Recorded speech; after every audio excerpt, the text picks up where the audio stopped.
Hey guys, today I'm going to be making a tier list for the roller coasters at Six Flags over Texas.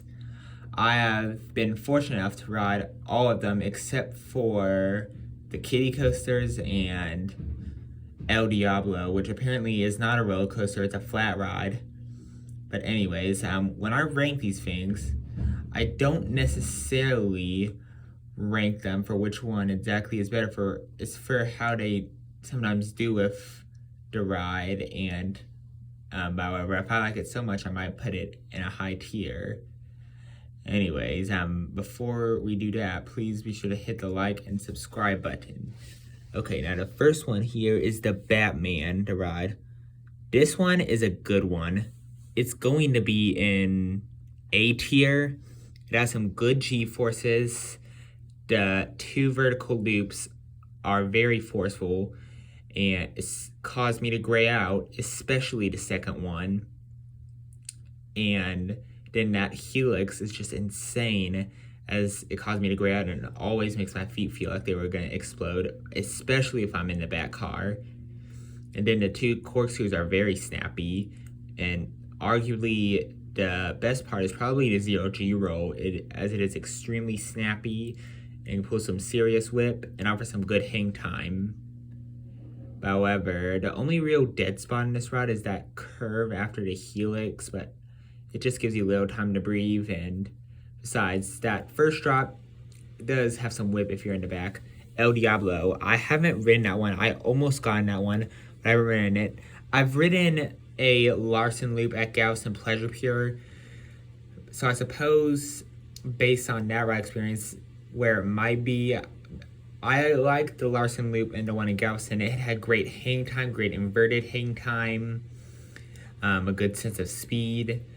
But however, I'm not sure what this one's like because I think it's different. But however, I do think it would probably be certainly at least B tier. Out of person, that's why I put the Galveston loop at. New Texas Giant, that is an S tier for me. Easy. That first drop is just incredible on the New Texas Giant. It offers great, powerful, and sustained ejector airtime on the first drop. Then the step up after the first drop offers strong ejector airtime throughout the whole train. The free overbake turns aren't anything too crazy, but they are kind of whippy. I do think one of those could have been an inversion though, because that's generally one of the ride's flaws, that doesn't have an inversion. But however, the speed hill right before the mid-course brake run has some powerful ejector airtime. I love the speed hill. And then even the drop afterwards, some of the drops afterwards offer some strong ejector airtime. And I just loved it. It did start to die off in the second half a little bit. But however, there were still pops of airtime, and the tunnels were a pretty cool element too. And you even dive underneath the ride's support structure, and it's good. It's my favorite ride at Six Flags Over Texas, and it's RMC's great first project. But however, I do wish the second half didn't die down, and I also would have liked an inversion. Anyways, now let's go to the next one, Judge Roy Scream. This one's a C tier. It's actually surprisingly better than what I thought it would be. Some people are saying it's rough, but I personally didn't think it was rough at all. And this ride is surprisingly whippy and has a surprisingly good sense of speed, even though it's small height. And there's a couple surprise airtime pops, possibly even an ejector variety, especially if you're in the front seat. It's kind of like Blue Streak at Cedar Point. I haven't been on that one. I haven't been to Cedar Point, but however, that's what I hear about it. Judge Roy Stream is almost like a clone of it, but I think it has some differences. But however, the ride is not rough in my opinion. I thought it was good. I actually enjoyed it. Anyways, now let's get to the next one, Lovey Bora. Ugh, I did not like that one. It was painful. It's not going to go in the F tier though. It's going to go in the E tier. Here's why. There was some great pops of ejector airtime that would throw you sideways on the transitions, And it was a pretty freaky sensation when you would slide up the walls. It was quite thrilling and it was a good sensation. But however, the ride was really painful. The transition would always slam you to the side. It would hurt. It would bang my legs against the side. And it just wasn't good. I didn't like it. But it's not a ride I always will ride, but however, I might ride it, but however, it's not worth the wait at all. Now let's get it down. I have not ridden Mini Mine Train, and have no desire to, because it is a kiddie coaster, and I don't ride kiddie coasters. Mr. Freeze, that one's just great. Whew, I don't know if it's gonna be an A or S tier. I guess I'm gonna say A tier for now. I like it better than any ride except for New Texas Giant up there. It's my second favorite. The launch may have not been too crazy, but it still had a sense of speed and packed a decent punch. And however, everything after that was just insane. It's the most intense ride to park for sure. That inverted top hat offered a bizarre pop of airtime, extreme G-forces and hang time, plus a lot of disorientation. Then the overbank turn was extremely forceful, and I remember that element being very intense. And then that spike, as the launch spike, offered some of the best weightlessness of any roller coaster out there. I just loved it, loved it, loved it. It's the most intense ride there. It's almost at number one, but it's not quite. And however, I only rid the Ford's train, but the reverse launch would have likely been even crazier. But however, it still was crazy because I still experienced the elements backward, but I would have liked to experience the launch backwards. And there is crushing positive G's from these pullouts. And there's airtime too. And I came off this ride disoriented, however. It's only good for me to ride it once. Because once in a row, not twice or 3 times in a row, because it makes me disoriented. And I remember I came off at firsty.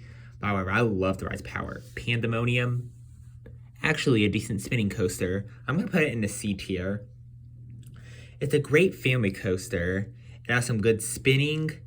It has several hills with airtime. It's good airtime too. And the G-forces when you're spinning are good. And these are especially thrilling if you can take them in sideways or reverse. And it actually was really good with spinning, especially when it's just lap bar. There are just lap bar restraints on that one, literally. Runaway Mountain, there are only lap bar restraints on this one, and it's a B tier ride, easy. It is surprisingly intense, even for its small size. All the drops are very whippy, particularly that one really steep drop, and it has some great laterals, G-forces, and even some good airtime too. And the helixes were very forceful too. They didn't quite make me gray out, but I kind of felt close to graying out, but they felt really forceful in that back car particularly. It's good in the front car, but it's even better in the back car. Runaway Mine Train. This is a C tier ride, but however, it must be ridden in the back. It might be one of the better mine trains out there, in fact. The first 2/3 of the ride were really tame, and this ride was really jerky as the transitions weren't good. They would hurt, slam you to the side. I mean, it wasn't as bad as Lovey Bora, but it still was kind of jerky. However, it actually was surprisingly whippy, and I loved the setting of the ride, and the finale is good. That final drop delivers some great ejector airtime in the back car. Besides, it's just lap bars. The restraint is a few inches from your lap, and all the space entirely opens, making it some crazy airtime. However, unfortunately, the transition after the drop is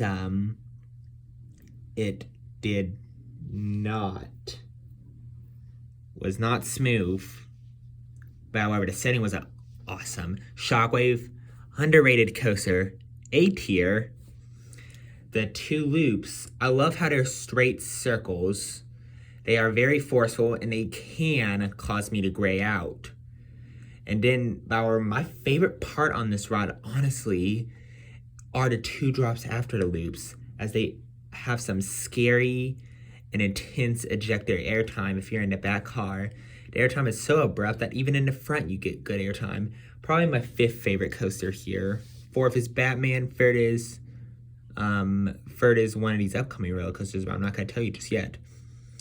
But however, honestly, outside of the 2 vertical loops and the 2 drops in not Titan, Shockwave, the ride's kind of tame, honestly. But however, it's still fun. There's still some smaller parts of airtime. The first drop is cool racing along the highway.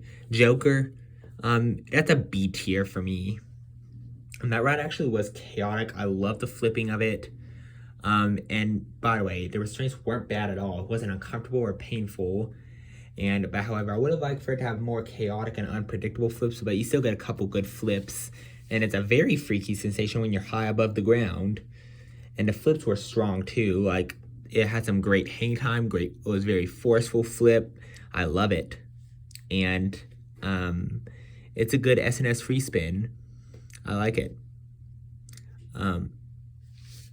Titan, it was really fun, and it's in fact my 3rd favorite roller coaster at the Six Flags Park, but it's still a B tier ride. Here's why. The drop, unfortunately, while it was very large, did not give a whole lot of airtime. Instead, it just gave a sense of speed in the front and maybe some decent floater in the back. And then that speed hill after the overbank turn delivered sustained floater for everybody.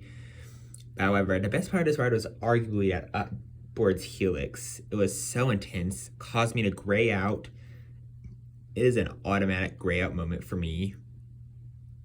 And however, the mid-course brake run did kill the speed and it ruined the speed. And by the way, the second half of the ride, even while severely trimmed, is still really intense. But honestly, I'm still disappointed that the mid-course brake run is there. But I get why they put it there, so riders wouldn't black out. But however, let's talk about the second half now.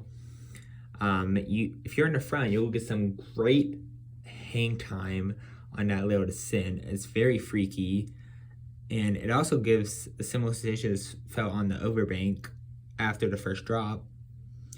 And that second helix also caused me to gray out, unsurprisingly, as it was a downward helix. If that mid-course brake run wasn't there, it would be a blackout. I guarantee it would be I-305 intensity. It's crazy. And yeah, I generally love it. Yeah, sorry for that thing. Anyways, but however, I still love Titan. However, I recommend you try both the front and the back. I still would think the other B&M Hypers would be better. I have not ridden this one, Wile E. Coyote's Grand Canyon Blaster, because it's a kiddie coaster. I'm not a fan of kiddie coasters. And by the way, the only reason I did not ride it earlier was because it had technical difficulties when I went. I think it was open, but I think I didn't get the chance to ride it. And when I almost got on it, it had technical difficulties. Oh, and one more that apparently for whatever reason they didn't put on the list is Aquaman Power Wave. Aquaman Power Wave goes in the, it will go into B tier for me. While it's not apparently in this list, it goes into B tier because it apparently has some good airtime on the bunny hill. Those 2 vertical spikes offer great weightlessness. The second and third launches are thrilling, and the splashdown is really refreshing on a hot day. Anyways, let's talk about the seat selection of these roller coasters. New Texas Giant is a back row ride for me. It's good in the front, but there's nothing it does better in the front than the back. I love the back, obviously. It doesn't really matter on Mr. Freeze, but I still like to try to go highest up the spike. So if it's a horizontal, I recommend the front. The backwards, I recommend the back. However, front or back is fine. If it has a really long line, I would just choose the seat that's available. However, if I chose one, it would be the front or back. Batman to ride, it doesn't really matter on Batman either, but I still prefer the back by a slim margin because the forces are more extreme in the back. Shockwave is a back row ride for me, no question. There's nothing it does better in the front than it does the back. Especially for that drop. I mean, those two drops afterwards still have airtime in the front, some good airtime in the front, but it's way better in the back. You want to try to maximize it as much as possible. Titan is a front or back row ride for me. Back for the extra whip and airtime, front for the sense of speed and that great hang time. Runaway Mountain is a back row ride, no questions. Joker doesn't matter on Joker. Dojo Race Scream doesn't really matter, but it's a front or back for the whip, front for the airtime pops. Doesn't matter on Pandemonium. Runaway Mountain is a back row ride, period. Doesn't matter on Lovey Bora. Anyways, those are my tier lists. Be sure to like and subscribe to my YouTube channel. I need to try to reach 1K subs. And by the way, another announcement. I'm going to Six Flags this Friday for the Fright Fest, 6 p.m. to 11 p.m. And by the way, here are my rankings for these coasters. New Texas Giant number 1, Mr. Freeze 2, Titan Free, 4 is Batman, 5 is Shockwave, 6 is Joker, 7's Aquaman Power Wave, 8 is Runaway Mountain, 9 is Judge Roy Scream, 10 is Pandemonium, 11's Runaway Mine Train, and 12 is Lovey Bora. Anyways, that's all I have to say. Be sure to check out my other cool videos. They're good. Bye. I will make other videos of this in the future, so stay tuned. You can also turn on the notifications for notifications. I also have some top 10s out there. Anyways, bye.